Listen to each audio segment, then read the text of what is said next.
भनिन्छ सम्भाला एक बहुआयामिक स्थान हो जुन केवल बहुआयामिक चेतनाद्वारा मात्र प्रवेश गर्न सकिन्छ। यस चेतनाको स्तर मेडिटेसन साधनाद्वारा मात्र प्राप्त गर्न सकिन्छ, जुन हिमालको रहस्यमय वातावरणमा सम्भव छ। सम्भालाको वर्णन धेरै प्राचीन ग्रन्थहरूमा पाइन्छ। तिब्बती बौद्ध धर्मको कालचक्र तन्त्रदेखि लिएर हिन्दू धर्मको पुराणहरूमा पनि यसको उल्लेख पाइन्छ।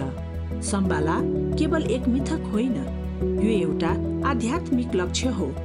भनिन्छ सम्भाला केवल शुद्ध हृदय भएका र उच्च आत्मा भएका मानिसहरूलाई मात्र देखा पर्छ।